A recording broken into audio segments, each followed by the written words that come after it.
Once again, we welcome you to Moving Forward with Young Voices. We are happy to welcome a new contributor.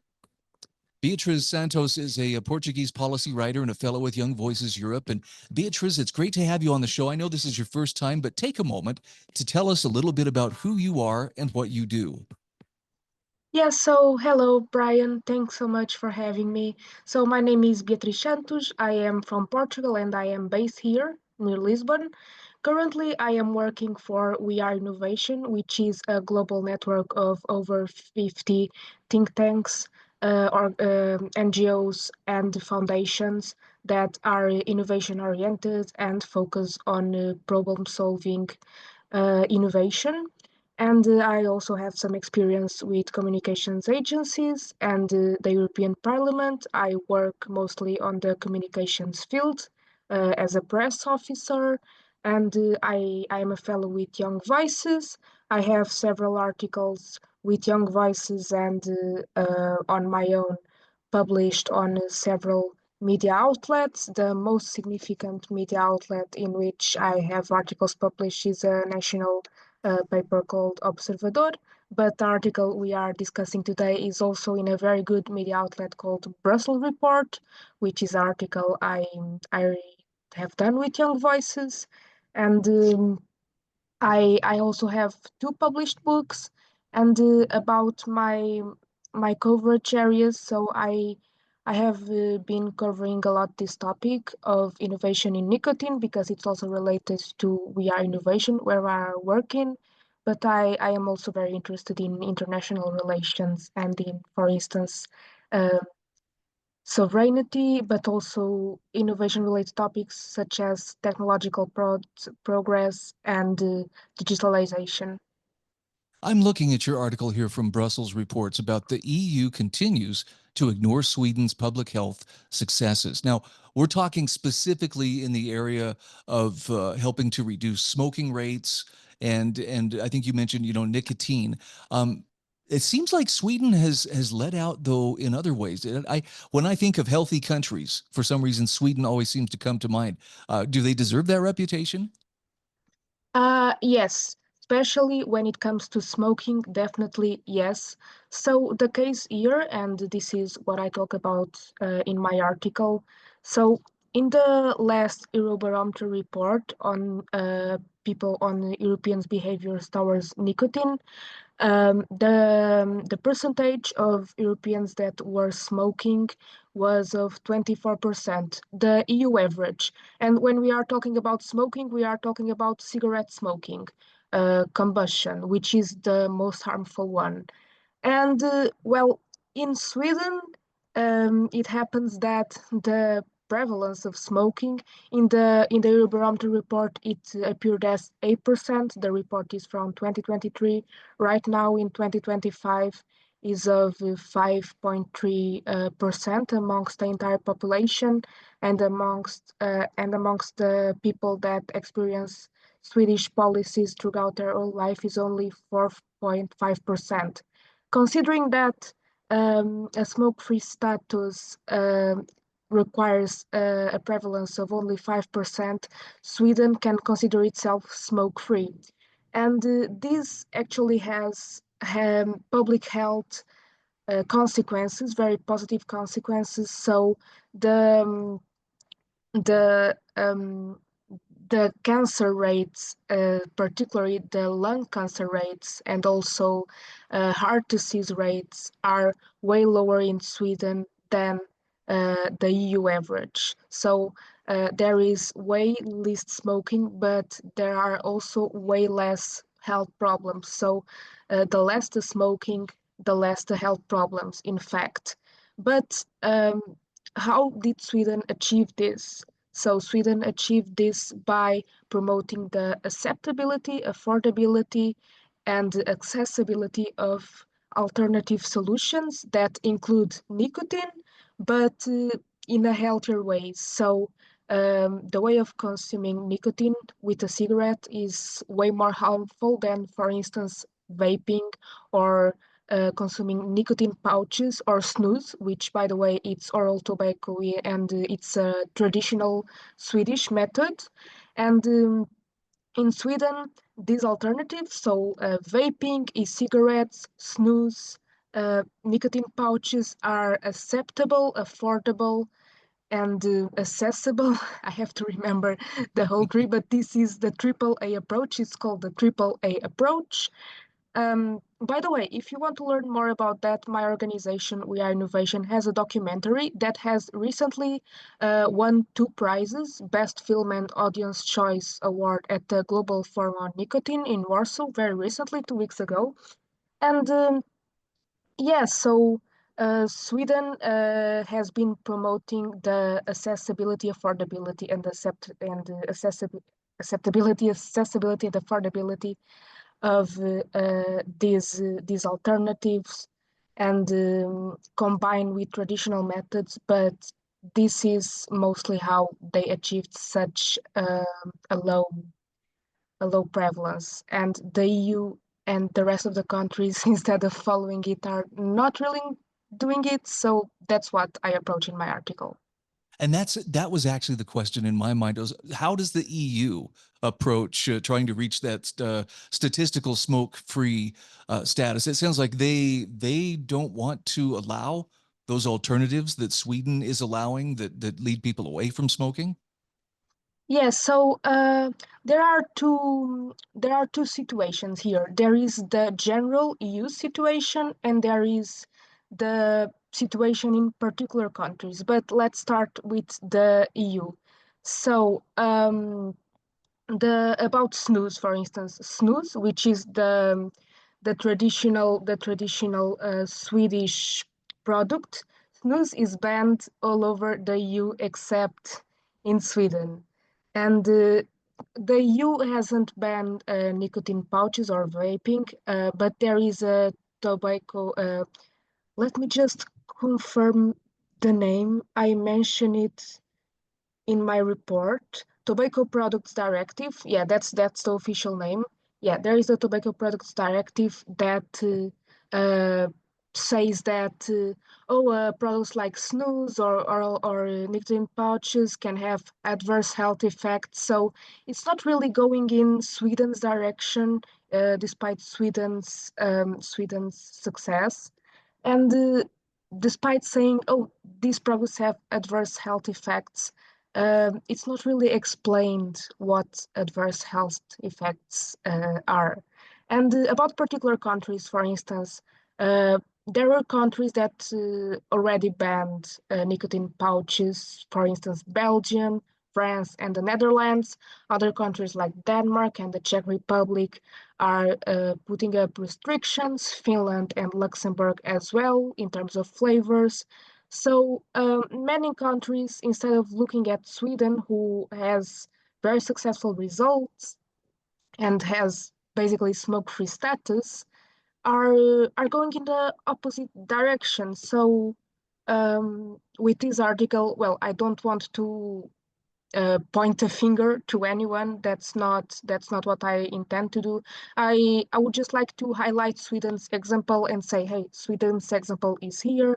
The results are out there, and some countries are going in the opposite way, but they are still they still have time to change. So that's what I would like to highlight in my article.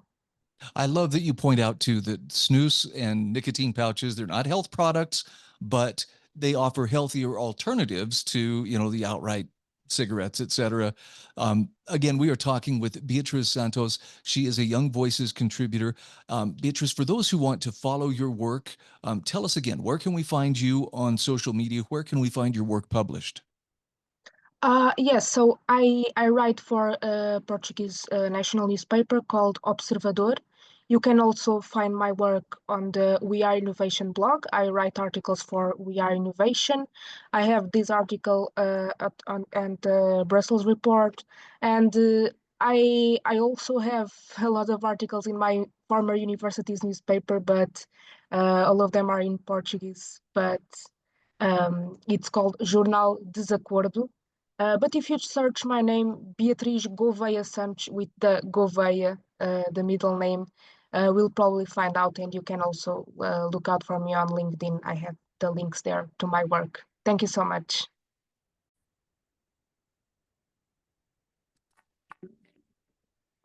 And we are back on Moving Forward with Young Voices. Happy to welcome Mike Viola back to the program. Mike, you have been on here a number of times before, but for those meeting you for the first time, talk to us a little bit about your association with Young Voices. Absolutely. So right now, I've been a Young Voices contributor for quite some time, but right now I'm its consumer freedom fellow, one of a few. I'm focusing on finance. I'm also write a bit about the history of the Middle East for Young Voices, but we're not talking about that today. But you guys can look up my work if you're interested in that as well. Yeah, I'm actually looking at an article of yours published on the Foundation for Economic Education's website, fee.org. Buy now, pay later isn't great, but regulations worse. Now, I guess I lead a pretty sheltered life because, Mike, I hadn't heard of these buy now, pay later businesses. Can you give some examples of what those look like? I suspect I'm not the only person who's kind of like, wait a minute, they're what? Yeah, it's usually a good sign if you don't need to know about them, but buy now, pay later programs, you may see them called BNPL. I see that acronym floating around. Are businesses like you may have heard of Klarna, Afterpay, Affirm. These are groups that they're not quite credit lenders in the sense of you get a credit card and you have a revolving line of debt. Instead, they are types of lending where by purchase. So if you buy, say, a coffee maker for $100 online, you may get the option to split it up into four equal $25 payments. They oftentimes offer zero interest plans that you'll pay off over that 6 week timeline, right? 25 up front and then 25 another 2 weeks, etc. And there are also plans that let you drag out the payments much longer, but those come with pretty hefty interest rates, sometimes getting into the 30s. So that's what they are. They are not revolving debt accounts, like you may know a credit card that you can use on whatever at any time with a certain interest rate, but they are instead tied to a specific purchase. Wow. I, phew. Okay, on the one hand, now I'm starting to realize, no, I do see advertisements for this, or I see, the option of, hey, if you want to buy this now, get it through this with just 4 easy payments. Now I'm starting to realize, well, this has been right here under my nose. But talk to me a little bit about, is this just preying on people with low impulse control, or is there a method to their madness? Is this a successful business model? Well, so there's a few things to say there. Firstly, while you could think of it as preying on people with low impulse control, and there are many of those people, I wouldn't say that they're necessarily better or worse than credit card providers in that regard.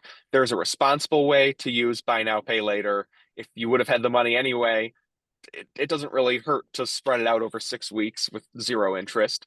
But just like with credit cards, people will see, say the opportunity to reach, say, a certain credit limit or to break out a payment to what you afford now up front and you'll figure it out later. And they will take that as meaning you should do that or you can do that and there will be no meaningful repercussions. As to your question about whether these have been successful businesses, it's looking a little dicey. Klarna is perhaps the most famous. They are actually Swedish, despite their big uptake in the United States. They had to drop an IPO in April, which they blamed on the Trump tariffs. And surely that may have been a contributor. But they later reported a $99 million loss over the prior Oh. year. And that may be what happens when you're able to lend out to people, even in small amounts, without performing any sort of credit check. So they're really assuming a lot of risk there in a way that I don't think will be sustainable on its own in the long run. Klarna, that example, since the article that I wrote at Fee nearly a month ago, they are now pursuing a second IPO attempt, but with that, substantially diversifying their business into other forms of digital banking. Because, surprise, surprise, lending to people with no sort of collateral, say, like in the way that you have a mortgage, and no way to charge interest if they default, has not been terribly profitable so far. And they need a few lines of business to make it work. This sounds like something that would be likely to catch the attention of politicians and regulators. What do they think about these buy now, pay later providers? Well, the first action that's been taken has been in the United Kingdom. Their Labour government, a left-leaning government, is working on rules that will take effect next year to require those providers to take upfront credit checks and assessments of the people they lend out to. That may sound nice, but what's really going to happen there is the few big existing providers are going to have the resources to do those checks, and they're going to block out upstarts from getting into that world. The dirty little secret about buy now, pay later is that they're not uniquely predatory compared to credit cards, but they're just not great products. They don't have the emergency use cases that credit cards have. They don't give you the rewards. And so ultimately, what's going to happen with buy now, pay later being controlled by just a handful is they're going to be competing on who can get their overhead the lowest in terms of those credit checks, as opposed to say, how do we offer consumers or merchants the most favorable terms to make them want to use our product? Um, and so it's surely in their interest to develop ways to determine whether the people they're lending to can afford to pay them back. I mean, they do want to turn a profit, right? But at the end of the day, decreeing that through the government, while there are already, say, really only three or so major providers helping them write that legislation, I don't like the regulatory capture that's clearly going to come from that planning.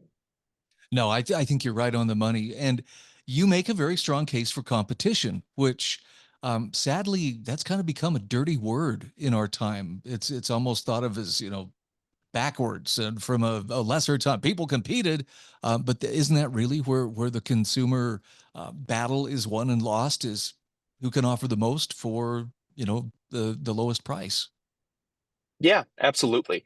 And so part with buy now, pay later, they have to compete against each other and they have to compete against other forms of payment. Buy now, pay later is twice as expensive to merchants as accepting credit cards are. Because when you think about it, the say Klarna or Afterpay, they need to take on the fee of processing your credit card and their other forms of overhead, and they want to turn a profit. So it's not great for merchants. It's not great for responsible consumers. So who can say afford higher quality credit cards with good rewards programs. So ultimately competition would force buy now, pay later to improve. So why get the government involved? I'm sorry, but I'm having a flashback to whatever it was, Willy Wonka and the Chocolate Factory, and was it Baruka Salt? I want it now, and I just think Yeah. this would be the perfect kind of business to scratch the itch for people who just like, look, I see something I want, I got to have it now. Um, is there any crossover or any parallel with like the payday loan lenders and so forth?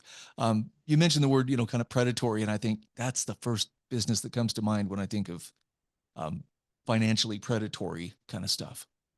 Yeah, I wouldn't say it's quite like payday loans in that most people taking on buy now, pay later plans aren't actually paying interest on them. But you see, for example, a majority of people who bought Coachella tickets last year, Mm, that's a very expensive music yeah. festival. They cost at least 600. A majority of them used buy now, pay later. That doesn't mean they're all paying interest on those plans, but I doubt every single one of them could afford the tickets that start at $600. So is this the beginning of a wave of payment options or payment services for people? I'm curious if you see some potentially better ways forward that could be found because of this. Yeah, I think Klarna's moves to diversify its business should be welcomed. Right? Maybe these companies can offer buy now, pay later and other options, perhaps to existing customers they have trusted relationships with. There are movements in the credit card industry. For example, Discover was acquired by Capital One. That's probably going to open up their products, and that means, as say credit cards expand and get better rewards, you're going to have those competing directly with buy now, pay later. Both products will have to improve. So there are a lot of ways that things can get better for consumers, but it's going to be through less regulation, not more. Amen. Well said. Talking with Mike Viola. He is a longtime contributor to Young Voices, and we appreciate you guesting on today's program. Mike, for people who want to follow you, where can they find you? So you guys can find me on Substack or on X, formerly Twitter, as they say. My handle is just my name with no punctuation, like Viola. Great to catch up with you once again. Hope we get to talk again soon. Yeah, absolutely. Great talking to you, Bryan.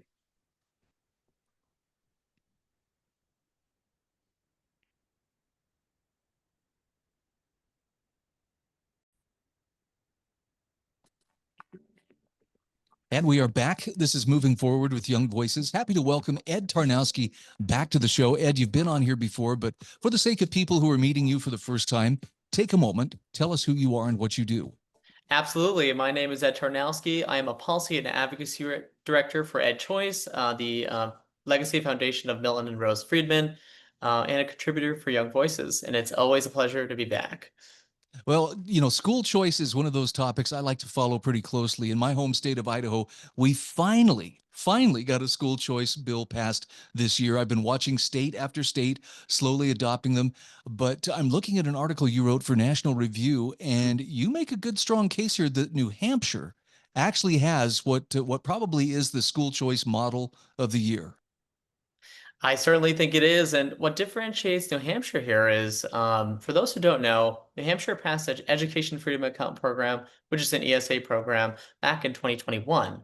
It had limited eligibility, limited by income. But what it did do is it tied its funding mechanism to the state's funding formula. So every kid in the state was guaranteed funding who wanted to be part of the program. They also had a wide use of educational expenses. So parents could use funds not just on private school tuition and fees, but also on other varying expenses, like maybe like therapies or tutoring or curriculum and things of that nature.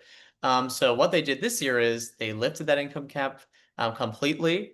So in doing so, they meet what we consider true universal choice, meaning universal eligibility, usage, and funding. Wow. And other states have achieved this to varying degrees. Why is New Hampshire getting so much of it right? Have they had the opportunity to learn from what's worked for others? I think they have, and what we're seeing in different states are varying degrees of universality. Universal eligibility is in vogue right now, but what we're seeing is oftentimes these programs can be limited by maybe what parents can spend funds on, or if that funding is guaranteed. So I often use Utah as an example. It's an exciting program. In fact, they have one of the best mechanisms for families to use funds. However, the appropriation for the program is quite limited. There's $80 million appropriated for scholarships specifically. So only about 10,000 kids in the state can access the program. So is that true universal is the real question. And I would argue that it's not. And or Indiana, for example, this year they took the final step to lift the income cap completely on their choice scholarship program, which is actually a voucher, not an ESA. And with the voucher, it's just limited to private school tuition and fees, essentially. So they got that funding mechanism and they lifted the income cap. The funding mechanism is also universal. Any kid can access the program, but they do limit more how families can use those funds. So talk to me about who supported this in New Hampshire and who was the opposition on this particular school choice bill? Yeah, absolutely. Well, I will say from what I hear on the ground in New Hampshire, the biggest two issues in this last election were housing and education. Governor Ayotte campaigned on universal choice. Most if not all of the Republican members of the legislature campaigned on supporting universal choice or expanding choice. And what we're seeing from opposition is we did see it was a party line vote. We didn't see any Democrats support it, but I will say, with that being said, I have spoken personally with some Democrats on the ground who are open to the idea of choice. And what I am hearing is, back in 2021, there was full opposition to the program, but now we're starting to see, when I went up to testify myself, it's interesting how the goalpost has moved from opposing the program completely to this program was meant to be income limited, so we shouldn't expand it to universality. So it's been really interesting to see how people have evolved on this issue, and I think it just shows that they're hearing from their constituents that they want this program. It's funny too. I was looking at your article here about Arizona, Arkansas, Florida, New Hampshire, and West Virginia. These are the states that are kind of setting the standard for that marketplace of education. And yet before school choice was passed in Idaho, and I don't think we have nearly as robust a program as any of these states. I know Arizona was being cited as, well, they've had this for a long time. And I believe these are the words that were tested as the most scary in whatever, whatever focus group they used. But Arizona, we were assured, blew a hole in the state budget through this handout to private schools or rich families or whatever it was. But every news story talked about a hole blown in the state budget. It was really interesting. Oh, we've heard it all. And it's funny. I mean, Arizona's Department of Education just recently had a budget surplus. So this idea that it's blowing up the budget is comical. And the spending that they do have on, I mean, the spending on the ESA program in Arizona is so minuscule in the grand scheme of things. A drip in the bucket in a larger tub. I mean, it's just it's silly, and it's funny how all these the opposition suddenly become fiscal conservatives when it comes to school choice, but they want all their other big spending pet projects. So yeah, it's not based in reality, these claims. It's not what we're seeing. In fact, I mean, the math is pretty clear too here. It's if you take an education savings account for your kid, the state is spending less on that education savings account than what they would be spending if they were in a district school. So just the sheer math of that, any switcher is saving the state money. So it's the math just isn't aligned with these claims. It seems like one of the big issues too, as you point out, is that at some level, a truly universal system actually trusts the families to choose what type of learning is the best type of learning for a particular child. Well, that's exactly right. And that's why it's so important that we do talk about true universality, because in New Hampshire, what we're going to see in those other 4 states, it's truly reorienting the system. It's rethinking public education is how I see it, toward away from the idea that public education doesn't just have to be a state-run school or schools run by government, local governments. It doesn't just have to be the school that you're assigned to necessarily. Public education can be the money following the child. And that's what we're doing here, because in guaranteeing all the funding and all the options, then that's truly strengthening the ability to create a marketplace of education. Because if families can take it to where they want, more teachers and other entrepreneurs can come up and be entrepreneurial about new education models. And when the funding is following the student, truly, you're moving away from a monopolistic system where the money is just going where families find this is the best situation for them. So because we've never really seen this before for over the long term, and what we're already seeing in Arizona is vast increases in the number of education providers, for example, because there are new schooling models coming up since they went universal back in 2022. Yeah, that was one of the things that jumped out at me too about Arizona. Was you mentioned in there, the vendors went from what 3,000 to over 5,600 or almost 5,600 in just a year when they That's right. expanded that universality. And I know there are people out there trying to make money on public education. It's like, but if they're providing the service that people want and are actually seeking, where's the harm?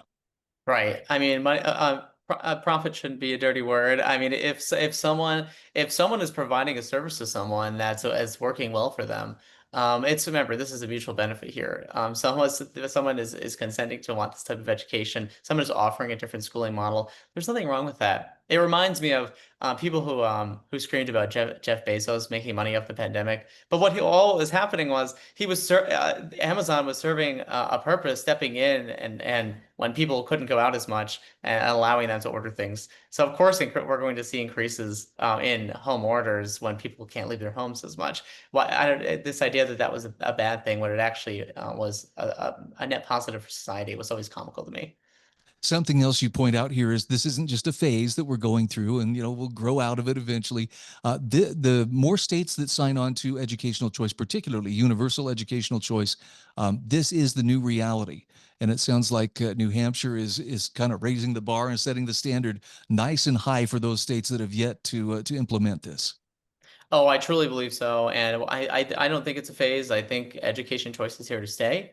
I think the more the parents are using these programs, the more they're going to want to continue. And the constituents are going to be speaking to the legislators on both the left and the right, saying how these programs are essential to their kids' education and changing their lives. And I think it's just, again, a new way of thinking of public education. And I have a feeling we're not going back. Again, we are talking with Ed Tarnowski. He is a Young Voices contributor. And Ed, for people who want to follow you or would like to follow your writing, where's the best place to find you? Absolutely. Well, if you want it, you can always check out my work on EdChoice's website or follow me on Twitter at Ed Tarnowski. Always happy to answer any questions on education as well. Great to visit with you. Look forward to our next conversation. Thanks for having me on. It's always a pleasure.